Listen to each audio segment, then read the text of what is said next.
Hello, candle making mofos. I'm not sure if I can say that, but anyway, right, in this video, I want to show you guys how to get smooth candle tops.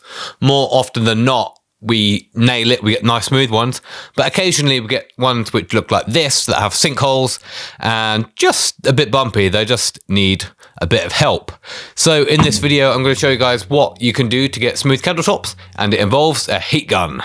There are many variables that can lead to bumpy tops and sinkholes, things such as temperature variations when you're pouring your candles and temperature variations in the room. There's all sorts of things. At the moment, we've just turned in October, so it's getting quite cold and that can affect how your candle sets, potentially sinkholes, and you can even get things such as wet spots where the candle wax pulls away from the glass jar.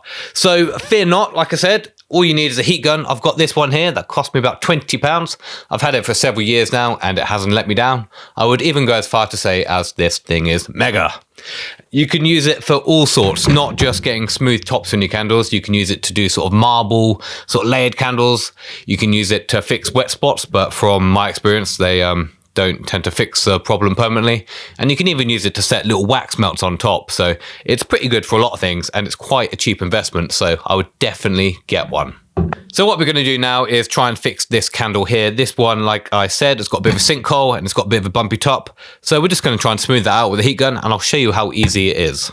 Right, so we got the candle. You can see the sinkhole with that one and the uneven top. And we're going to get the heat gun and just on a low setting, just slowly start to melt it.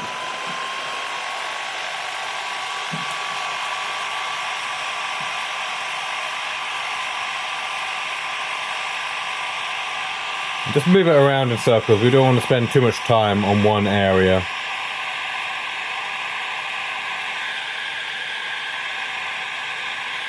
So I think that's just a very small sinkhole.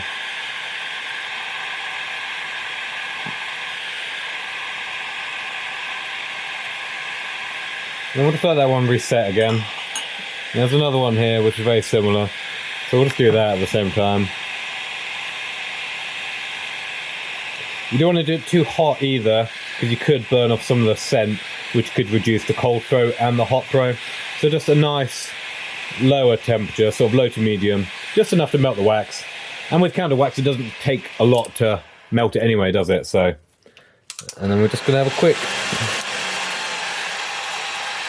go on you. And even ones which got a little bit of a dip, we can give them a go as well. And then we'll just give those a couple of minutes, let them reset, and then I'll show you what it looks like at the end. It doesn't take a lot to reset these candles, so it's already just been a couple of minutes. See how nice and smooth that looks, just from one little go. And if you haven't quite achieved like the desired smoothness, you might just want to give it maybe another go for another 30 seconds. But it's still setting, so there's still a bit of time for it to completely harden. But it's just to give you an idea of what you can do with a heat gun, and if you do get candles with imperfections, how easy it is just to fix them, and it literally takes seconds. So give a heat gun a go. If you have enjoyed this video and found it useful, give it a like, and I'll see you in the next one.